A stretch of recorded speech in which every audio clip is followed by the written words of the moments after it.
सभी को स्वागत है आपका अपने यूट्यूब चैनल आरोही ऑनलाइन क्लासेस में। 10th क्लास की फिजिक्स का क्वेश्चन लेकर इस वीडियो में मैं आया हूं आपके लिए प्रकाश का प्रवर्तन और अपवर्तन से। पहला क्वेश्चन है, प्रकाश की किरण कैसे गमन करती है? तो प्रकाश की किरण सीधी रेखा में गमन करती है। 10 मिनट के अंदर में मैं आपको 50 क्वेश्चन कराने वाला हूँ, फटाफट देखिएगा। प्रकाश की किरण गमन कैसे करती है? तो सीधी सरल रेखा में। प्रकाश का वेग न्यूनतम किसमें होता है? जल्दी बताइए। प्रकाश का वेग न्यूनतम होता है कांच में। सबसे अधिक किसमें होता है? निर्वात में। प्रकाश का वेग सबसे अधिक कहाँ होता है? निर्वात में। कितना होता है? 3 गुना 10 के पावर 8 मीटर प्रति सेकेंड। ठीक है, लगभग इतना होता है। तो मोटर गाड़ी होता है, मोटर गाड़ी के चालक के सामने लगा रहता है कौन सा दर्पण? तो आपका उत्तल दर्पण, जिसे हम साइड मिरर के नाम से भी जानते हैं। कौन सा मिरर? साइड मिरर के नाम से जानते हैं, क्योंकि साइड मिरर में उत्तल दर्पण का प्रयोग इसलिए किया जाता है क्योंकि इसमें किसी वस्तु का प्रतिबिंब जो है छोटा छोटा बनता है, जिससे ज्यादा देखा जा सकता है।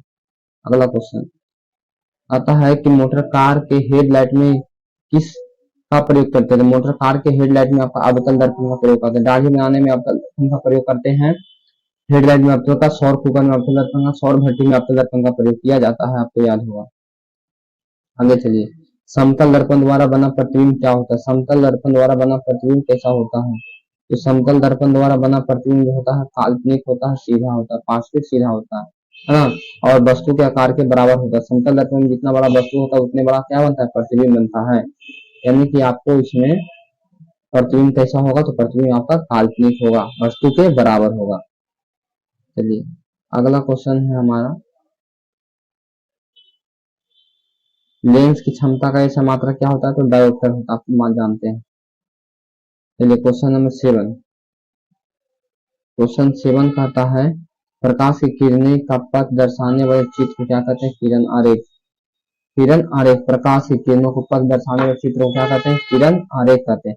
आपको मालूम होगा कि प्रकाश जब सीधे चलती है तो इस कहाँ, अगर दर्पण दर्पण टकरा किधर जाएगी किधर आएगी, इस सबका एक नियम होता है। ठीक है, और इस सब पता चलता है किरण आरेख के द्वारा। किसके द्वारा? किरण आरेख के द्वारा पता चलता है। दो डायोप्टर क्षमता वाले लेंस का फोकसांतर होता है, कितना देरी होता है? फोकसांतर, फोकसांतर यानी एफ का फॉर्मूला 1/P होता है। 1 मीटर में होता है, यहाँ पर 2 है, मीटर सेंटीमीटर में दिया है तो 1 मीटर होता है। मीटर में 100 कर देंगे, यहाँ पे 50 मतलब कट जाएगा, यहाँ 50 हो जाएगा सेंटीमीटर। ये सेंटीमीटर 50 सेंटीमीटर। आगे चलते हैं, अगला क्वेश्चन पूछता है कि फोकसांतर ही 50 सेंटीमीटर है तो उसकी क्षमता कितनी होगी? यानी कि आपका एफ का मान दिया हुआ है 50, तो उसकी क्षमता, तो पी का फार्मूला आपको मालूम है, पी बराबर होता है फार्मूला 1/F होता है। तो 1 जो होता है मीटर में होता है, सेंटीमीटर में बदलेंगे तो हो जाएगा 100 बटा में 50, 50 से भागा देंगे तो 2 डायोप्टर हो जाएगा, तो आपको प्लस में 2 दी होगी। पहले इसका प्लस होगा, आपको का माइनस होगा। चलिए अगला है, प्रकाश की किरणें के समूह को क्या कहते हैं? किरण पुंज। प्रकाश की किरणें के समूह को कहते हैं किरण पुंज। और किरण पुंज 3 प्रकार का होता है। एक समांतर किरण पुंज, जब प्रकाश की किरणें समांतर जाएगी, समांतर किरण पुंज जब एक बिंदु से फैलेगी उसको कहेंगे अपसारी किरण पुंज। और एक बिंदु पर आकर प्रकाश की किरण अगर मिलती है तो इसको हम कहते हैं अभी अभिसारी किरण पुंज। ठीक है, तो किरण पुंज के प्रकार का होता है? 3 प्रकार का। आगे, प्रकाश की किरणों से उत्तल लेंस की क्षमता धनात्मक होती है। उत्तल लेंस की क्षमता क्या होती है? धनात्मक। और अवतल लेंस की क्षमता ऋणात्मक होती है। आपको मालूम है उत्तल लेंस की क्षमता पॉजिटिव होता है क्योंकि इसका फोकस दूरी जो होता है प्लस में होता है, इसका फोकस दूरी जो होता है माइनस में होता है।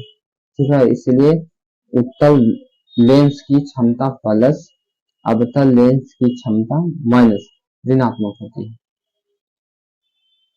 अगला क्वेश्चन 13, उत्तल लेंस को इन्हीं दोनों ध्रुवीय क्वेश्चन, बहुत मोस्ट ध्रुवीय क्वेश्चन मैं आपके लिए लेकर आया हूँ।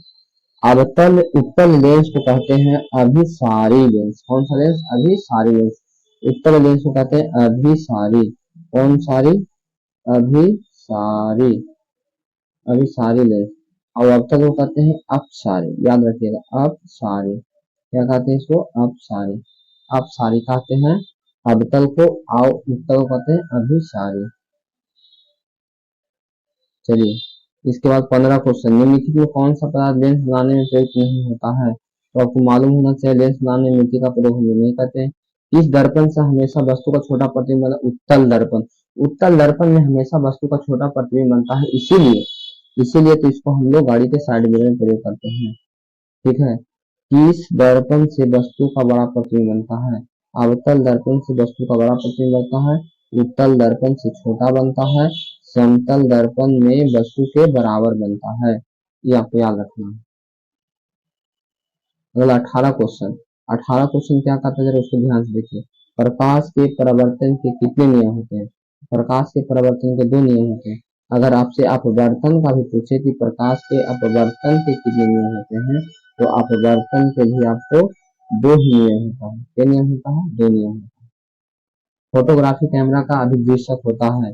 जो फोटोग्राफी कैमरा होता है उसमें अगला जो लेंस लगा होता है वो उसका उत्तल लेंस होता है।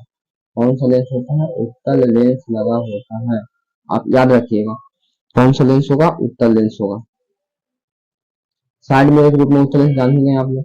फोकस दूरी, हाँ देखिए कह रहा है कि एक अवतल दर्पण की फोकस दूरी 10 सेंटीमीटर है तो वक्र त्रिज्या क्या है? आर का फॉर्मूला होता है आर बराबर 2f, तो हो गया 2, एफ का मान है 10, तो हो गया 10 दूना 20 सेंटीमीटर। ये सेंटीमीटर हो गया 20 सेंटीमीटर हो गया। समझे कि नहीं समझे? आप समझ गए तो वीडियो को लाइक कीजिए।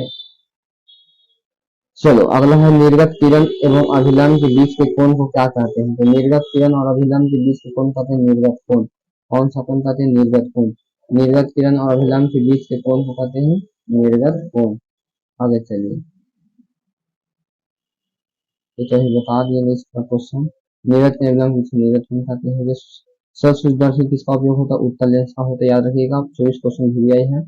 सरल सूक्ष्मदर्शी में माइक्रोस्कोप में किस लेंस का प्रयोग करते हैं? तो हम लोग कहते हैं उत्तल लेंस का प्रयोग। किसका कहते हैं? उत्तल लेंस का प्रयोग। किस लेंस के द्वारा सिर्फ काल्पनिक प्रतिबिंब बनता है? बहुत बढ़िया क्वेश्चन। किस लेंस के द्वारा सिर्फ काल्पनिक? तो अवतल लेंस। कौन सा लेंस? अवतल लेंस के द्वारा जो है सिर्फ काल्पनिक प्रतिबिंब बनता है। ठीक है, प्रकाश के परावर्तन निर्धारित करता है कि आई बराबर आर होगा। आई बराबर क्या होगा? आर होगा।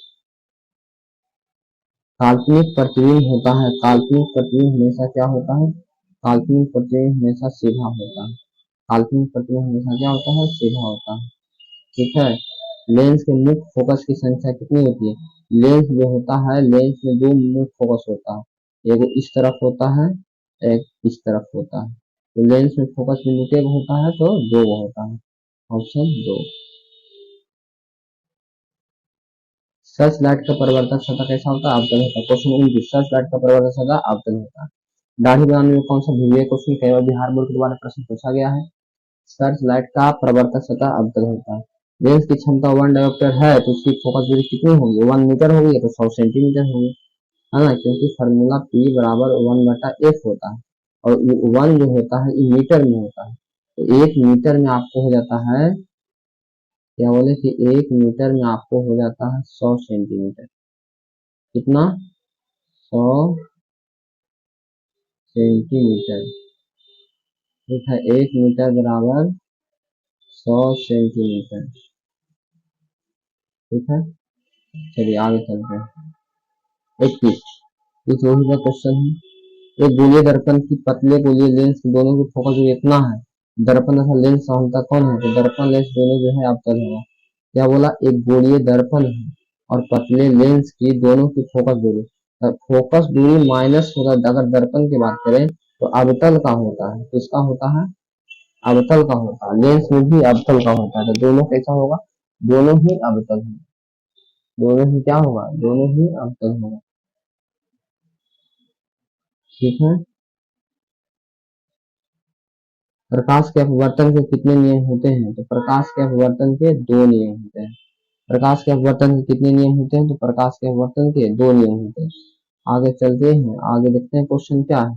किसी माध्यम के अपवर्तनांक का मान होता है देखिए प्रकाश के अपवर्तन का दूसरा नियम जो होता है म्यू बराबर साइन आई बटा साइन आई बटा साइन आर जो होता है, इसी को हम लोग कहते हैं, क्या कहते हैं, प्रकाश के